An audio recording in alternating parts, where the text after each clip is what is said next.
Bali memiliki peradaban masa lalu, dibuktikan dengan adanya keagungan Candi Gunung Kawi yang terletak di Sebatu Tegalalang, Sungai Pakerisan, Kabupaten Gianyar. Peninggalan situs purbakala ini menjadi keotentikan Pulau Dewata Bali.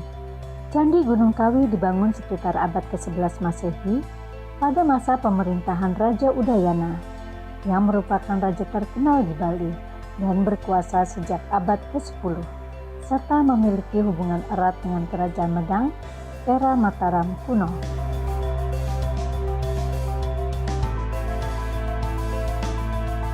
Bila berada di kawasan kompleks percandian, dapat dirasakan keseimbangan alamnya.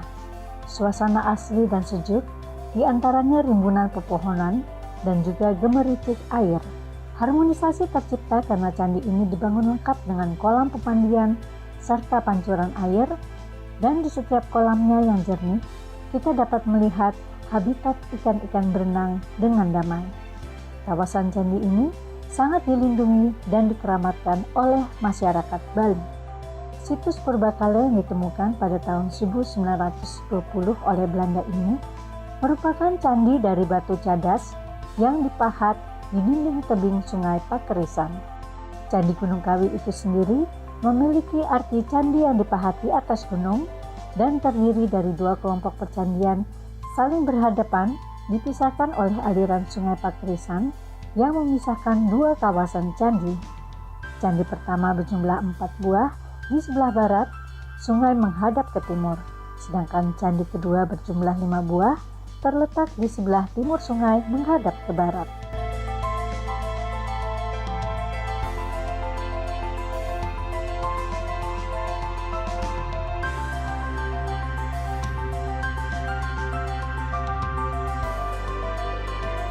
Di sebelah barat candi juga terdapat pertapaan wihara dan situs Naga Basuki.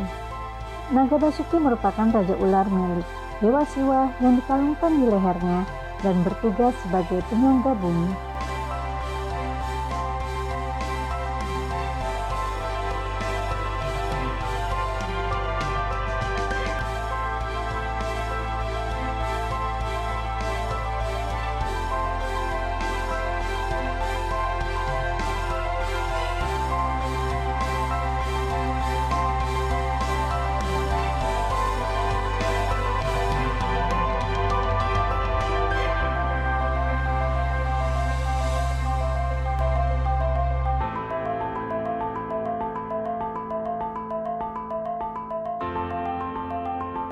Salah satu pura tempat bersemayamnya Dewa Siwa adalah Pura Pusaring Jagat.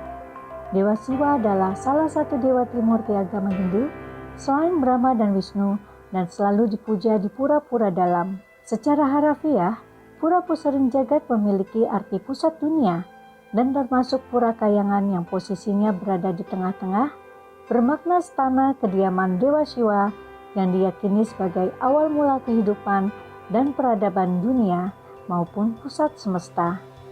Pura Pusaring Jagat terletak di Desa Pejeng, Gianyar. Daerah ini juga disebut-sebut sebagai pusat kerajaan Bali kuno.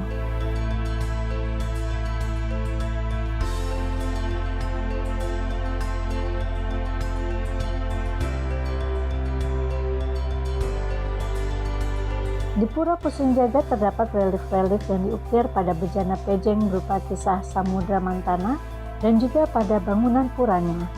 Relief menggambarkan latar hutan dengan flora yang lebat dikelilingi laut, beserta naga yang membelit dan juga ular sebagai penjaga pura. Pura-pura di Bali tak hanya memiliki filosofi warisan leluhur saja, melainkan sebagai benteng kekuatan prinsip hukum adat budaya masyarakat Bali dalam kehidupan. Pura-pura di Bali merefleksikan pancaran aura kewibawaan, kecerdasan mental dan spiritual, maupun karisma masyarakat Bali yang dikenal dengan Paksu. Paksu tersebut adalah sifat yang dibawa sejak lahir, agar masyarakat Bali wajib melakukan perbuatan-perbuatan yang tidak melenceng dari ajaran Dharma. Raja-raja di Bali menjaga ajaran Dharma tersebut sehingga selain memiliki pancaran karakter jati diri yang kuat, juga menjadi panutan rakyatnya dalam menjalankan Dharma tersebut. Pura itu berasal dari bahasa Sanskerta, artinya pur, pur itu artinya benteng. Jadi disinilah benteng kekuatan masyarakat adat itu di Bali untuk membina bagaimana menjadi warga negara yang baik, bagaimana menjadi warga Banjar yang baik, bagaimana mengaplikasikan konsep Tri Hita Karana tadi, hubungan manusia dengan Tuhan harus baik, hubungan manusia dengan lingkungan harus baik, dan hubungan manusia dengan manusia yang lainnya juga harus tetap baik. Di sini Banjar adalah pusat kebudayaan. Ciri-ciri pura, bedanya pura dengan sanggah. Kalau sanggah itu tidak ada padma. Ini namanya padma. Padma itu adalah daun tunjung. Jadi dia ada 8 helai daun, kemudian di bawahnya ada bedawang, penyu yang hidungnya panjang itu namanya bedawang, dan dibelit oleh naga basuki untuk menjaga keseimbangan alam. Apabila penyunya itu bedawang itu menggeliat, kemudian itu dipegang oleh naga yang dua naga basuki itu, sehingga menimbulkan keseimbangan, tidak genjong ini dunia itu. Kemudian di atas sana itu ada lambang Dewa Acintya, Tuhan yang Maha Sayang itu. Jadi ini ciri pura. Kalau itu belum ada, belum disebut pura. Ya, yang disanakan di sini adalah Ratu Gede Sakti Begawan Penyarikan. Ya, jadi sekretarisnya dan termasuk yang menguasai tempat ini adalah Ratu Gede Sakti Begawan Penyarikan. Jadi Pura Penyarikan Banjar yang bersana di sebelah sini. Kemudian kita punya juga pelawatan Ratu Ayu berupa Ratu Ayu itu wujudnya Ratu Rangde, tapi tidak berkonotasi jelek. Jadi beliaulah yang menyeimbangkan, yang menguasai mengkikis habis pada kebatilan, hal-hal yang tidak baik, termasuk merana, sasab merana itu. Penyakit misalnya seperti corona, seperti virus itu, biasanya kita memohon kepada beliau. Tadi diberikan sajian yang disebut dengan buta yatnya atau caru.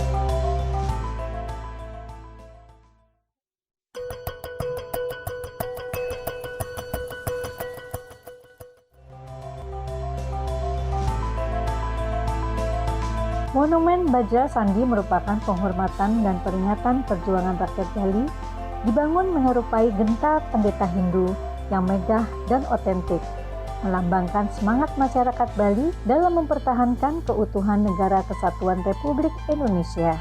Monumen ini dibangun mulai tahun 1981 oleh seorang arsitektur bernama Insinyur Ida Bagus Gede Yatnya. Pembangunannya sempat terhenti, kemudian dilanjutkan tahun 1987, lalu diresmikan tanggal 14 Juni tahun 2003 oleh Presiden Megawati Soekarno Putri dengan tujuan untuk menghormati semangat perjuangan dan pengabdian rakyat Bali. Dengan demikian, sejarah perjuangan leluhur dan budaya Bali dapat terus digali, dirawat, dikembangkan, dan diwariskan kepada generasi penerus selanjutnya.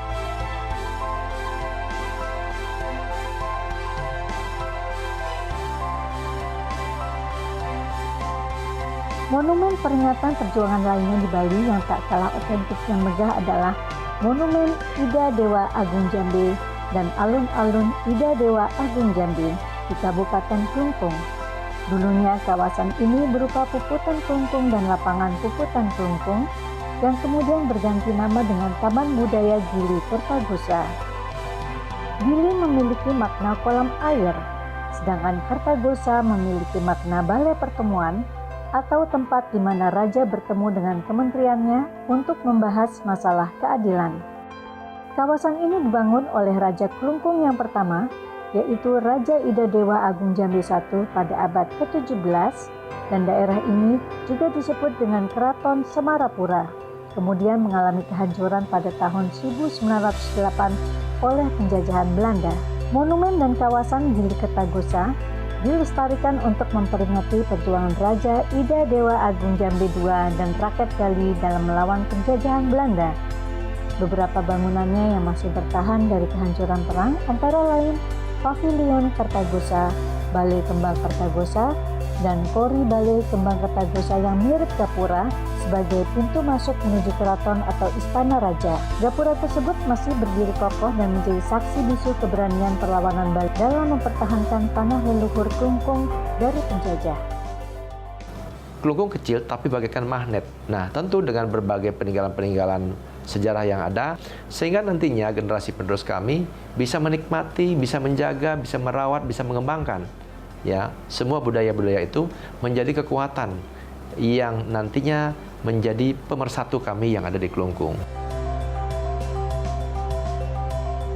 Yang terkait dengan kami di bidang seni, yang membidangi seni dan budaya, khususnya cagar budaya, upaya kita untuk menetapkan cagar budaya khususnya Kertagosa, yaitu Museum Semarajaya, Pemedalagung, yaitu Gua Jepang, Pura Dasar Gel-Gel, dan yang lainnya. Kami dari pemerintah Kabupaten Klungkung, khususnya dalam upaya melestarikan kebudayaan kami di Kabupaten Klungkung, kita sudah berupaya semaksimal mungkin untuk berkoordinasi dengan semua lapisan, dengan stakeholder dalam upaya tetap lestarinya budaya Kabupaten Klungkung. Warisan perjuangan dan peradaban budaya kerajaan di Klungkung dapat dilihat di Museum Semarajaya yang letaknya masih berada dalam kawasan Taman Gili Kertagosa. Museum ini didirikan untuk mengenang peristiwa bersejarah Perang Puputan Bali yang terjadi pada tanggal 28 April 1908 hingga menewaskan Raja Ida Dewa Agung Gede Jambi II beserta putranya yang berusia 15 tahun dan juga para menteri serta rakyat Bali. Dulunya bangunan ini adalah peninggalan Belanda yang difungsikan sebagai sekolah mulo, yaitu sekolah menengah tingkat pertama ala Belanda. Di dalam museum ini, kita dapat melihat lukisan peristiwa Perang Puputan Bali yang memilukan bila melihatnya.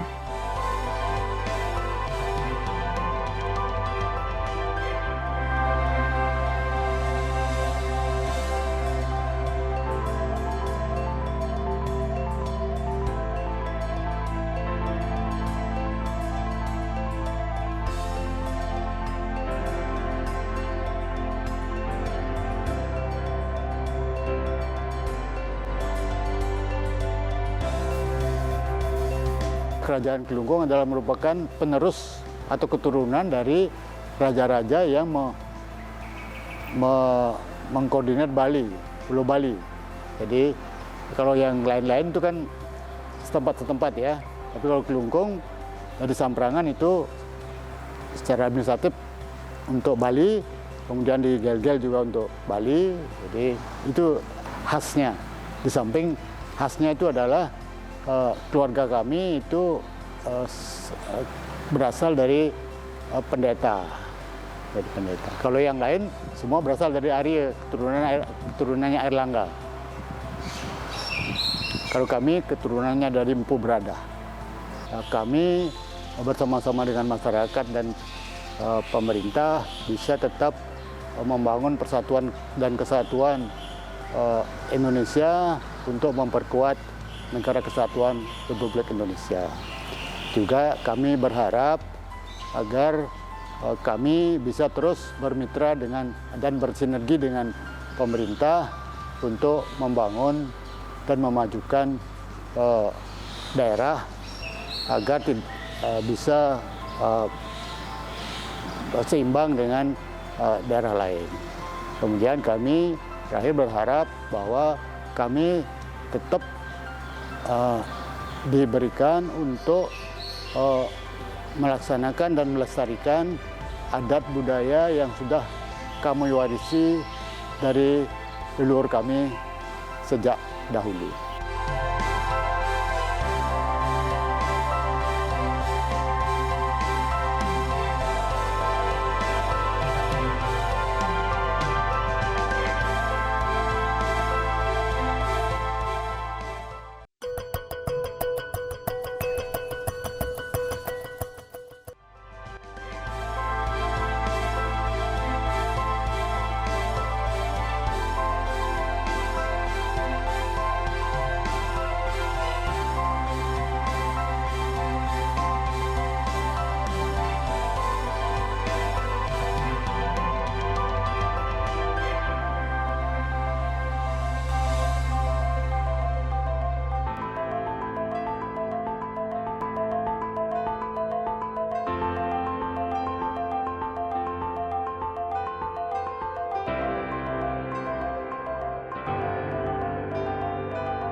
Di dalam museum juga dijumpai peralatan rumah tangga kerajaan yang terbuat dari kayu, kerajinan perak, perunggu, mata uang Bali, seni tenun Bali, barong dan peralatan musik, serta dokumentasi foto-foto masa lalu dan masih banyak lagi.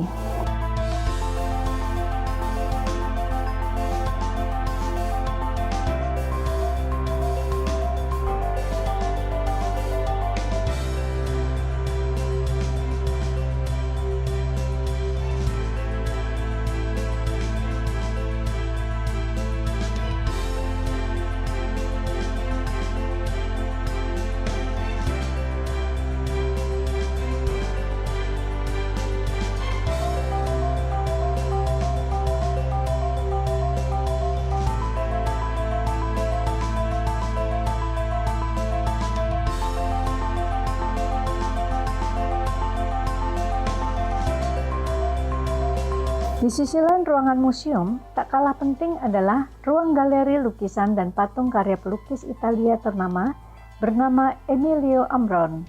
Karyanya begitu natural dan hidup, mengekspresikan kekagumannya dengan suasana kehidupan di Bali maupun gadis-gadis Bali.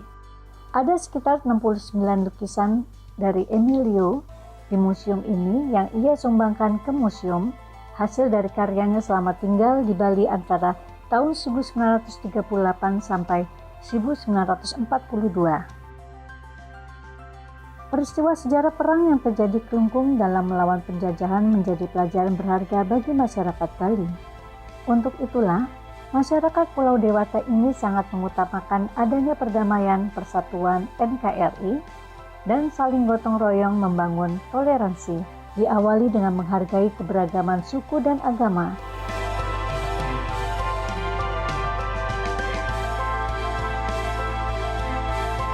Jadi kami di Kelungkung ada namanya konsep toleransi, tatwamasi, aku adalah kamu, kamu adalah aku. Dan secara sejarah juga bahwa bagaimana di Kelungkung ini agama Islam yang ada, itu sudah zaman kerajaan. Bahkan umat Islam inilah dibawa dulu pada zaman kerajaan, seolah bersaudara semua. Mereka bagian daripada negara kita semua. Nah, yang menyebabkan kehidupan antara semua umat yang ada di Kelungkung ini benar-benar bisa berdampingan. Nah, ini tentu saya merasa bersyukur ya, karena untuk meneruskan kerukunan itu maka saya pun setiap hari raya Idul Fitri, kemudian buka puasa bersama, kemudian hari Natal dan hari-hari lainnya, saya selalu hadir di tengah-tengah umat yang lain. Ya, termasuk kalau di Islam, saya buka puasa bersama, keliling di mana ada kampung saya ikut bersama-sama. Nah, itulah yang menyebabkan di Kelungkung ini kerukunan antar umat beragama, tentu di bawah kendali juga FKUB, ya, berjalan dengan baik. Bahkan saking rukunnya di Kelungkung ini, kita kemarin dianugerahi penganugerahan Harmony Award. Artinya apa? Bahwa Kabupaten Kelungkung ini tetap bisa rukun dengan saudara-saudaranya, ya, umat apapun juga, ya, agamanya apapun juga, itu selalu rukun. Nah, tentu ini bisa terjadi karena kita di Kelungkung ini mempunyai satu spirit. Ya, saya bilang kemarin ada spirit namanya spirit Gemasanti itu. Ya, kalau saya bilang salam Gemasanti, semua bilang damai gitu. Artinya apa? Bahwa kedamaian itulah modal yang paling besar untuk kita membangun. Dan spirit Gemasanti ini yang singkatan suara-suara kedamaian itu wajib dilakukan oleh semua warga Kelungkung. Wajib semua melakukan dan berupaya untuk membuat situasi damai. Dan akronimnya adalah Gemasanti itu Gerakan Masyarakat Santun dan Inovatif.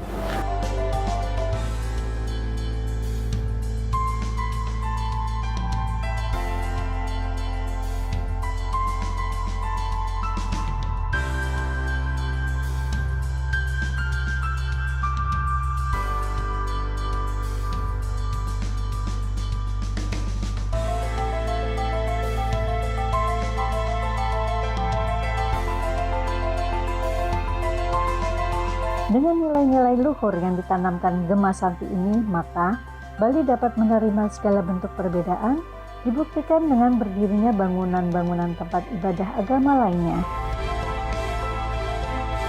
sekularisme yang ada di Pulau Dewata, Bali ini dapat diterima sebagai bentuk keselarasan hidup yang harmoni, menjadi bagian dari Dharma untuk menularkan kebaikan.